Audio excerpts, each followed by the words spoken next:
Yes, good afternoon. We're continuing with our coverage of this Constitutional Court application brought by Black Sash.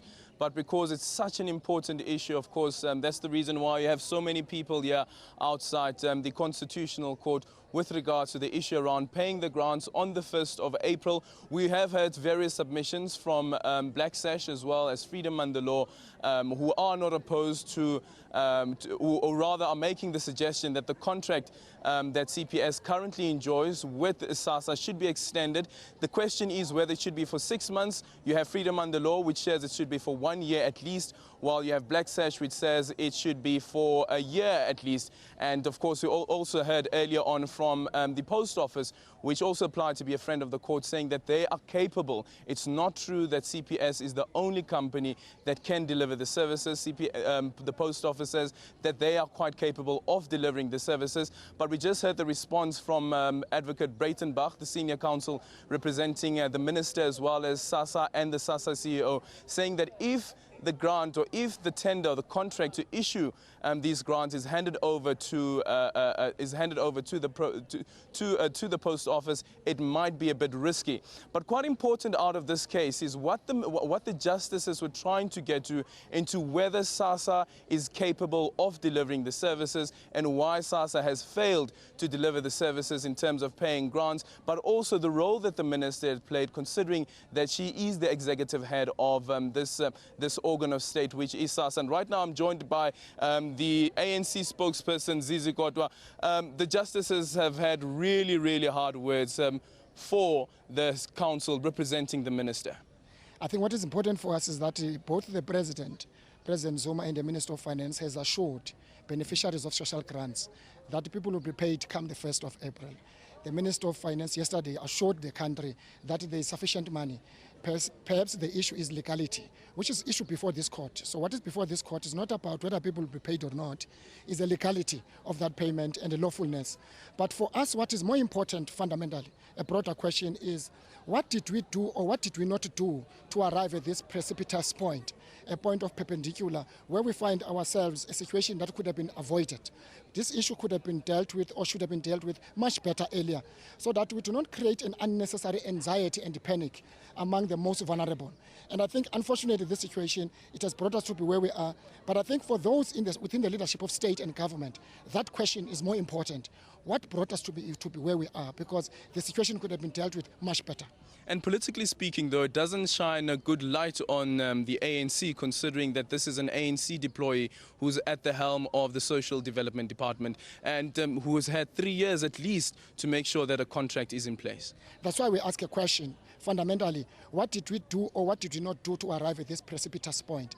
And I think those who are in government, perhaps those who are in the state, that question is more relevant. Of course, the African National Congress as a governing party who send its deployees through the appointment authority, who is the president, that issue will be answered at an appropriate time. As to responding to the ruling of this court, which will be the end of this case, as to who did not do what is expected of him or her in terms of dereliction of duties and responsibilities, that question will be answered. Should head roll? No, of course, there must be consequence management. And that consequence management has got nothing to do with the position. Anybody who's found to have brought us to be where we are, there must be consequence management. I'm just going to ask Ms. Bridget Masango to come and join me. She is a member of the DA and MP, as well as the Shadow Minister for the DA on social development.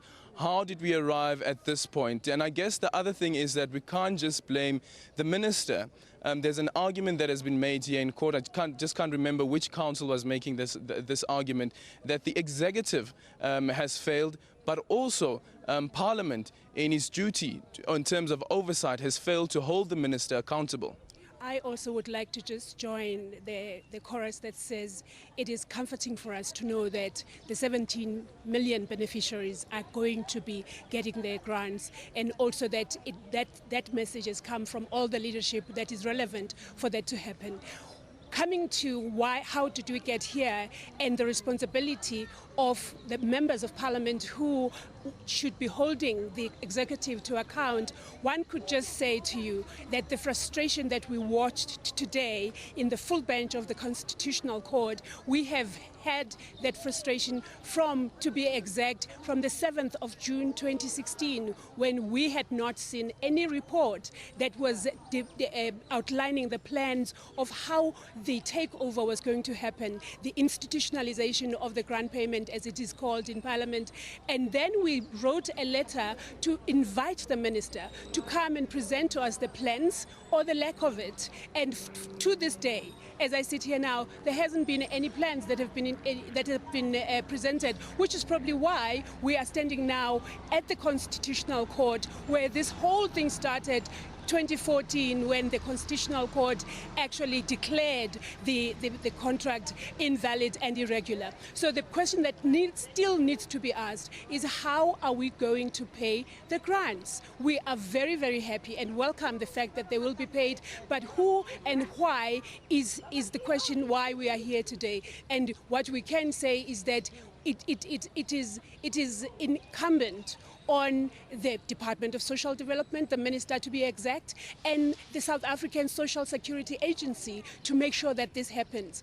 The Chief Justice has just said now that how is it that the agency that has been set up by an act of Parliament to pay grants and nothing else, we are sitting here today less than 15 days to the date when the contract expires, and we don't know what is going to happen and how it's going to happen. We all know that the grants will be paid, and that for me is an embarrassment to a member of Parliament, but it is an embarrassment to the ANC government that has failed to do what it has been set up to do.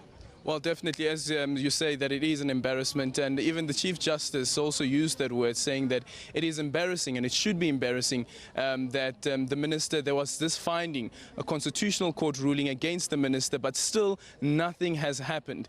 From your side, from the DA side, what should happen now? Just quickly before I get to that question, is around the functionaries of the state.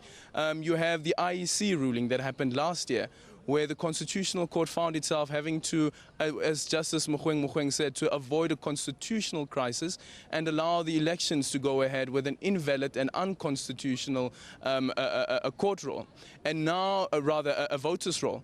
And now you have a situation where this same Constitutional Court is being asked to extend a contract that itself has found to be invalid and unconstitutional. What needs to happen? We have the greatest of constitutions that globally we are known for. And what is happening now, though, is that very constitution is not being respected.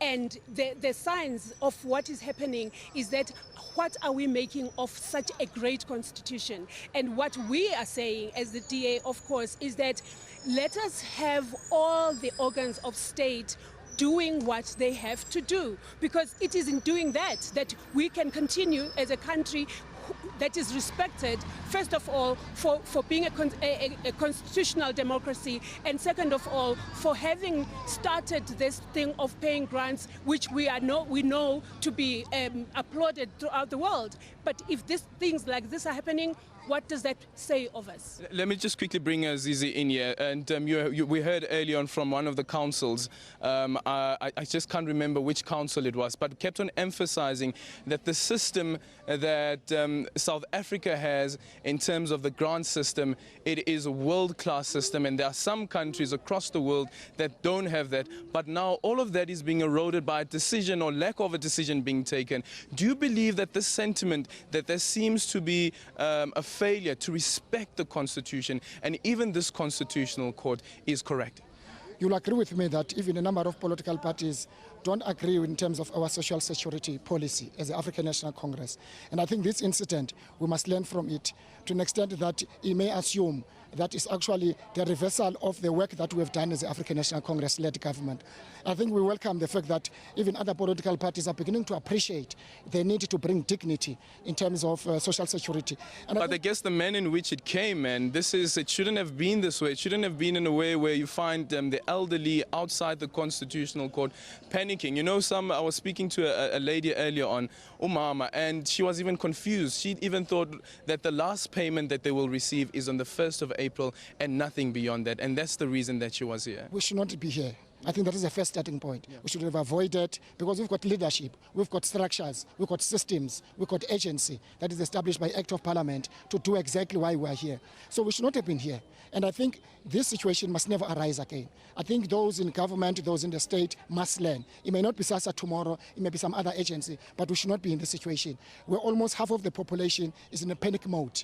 For example, the issue you're just making, that on the first, our view is that now we have assurance from the president and the minister that people will be paid on the first. We want an uninterrupted distribution, even post, but it must be done legally and within the law. How did we get here?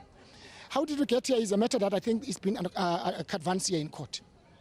From your political view, how did we get here? Because I guess as the ANC, we always knew that there was this constitutional court ruling. This is now from the political party side of view. How did we arrive at this point? No, what is very clear is that someone did not do what was expected of him or her. And I think what also strengthened even that view is what this court, the senior counsels, their submission, including the justices, they're beginning to question. Because there was a period of 2014, nothing was done. There were a number of the chronology of events of what was expected to have happened. Clearly those issues were not followed. But of course, what comes out of at the end of this case, I think what the political organization, the ANC, will have to take into account. Well, that's definitely something that we'll have to take into account, whether there will be any political repercussions with regards to this constitutional court case. We're just going to go straight into the constitutional court.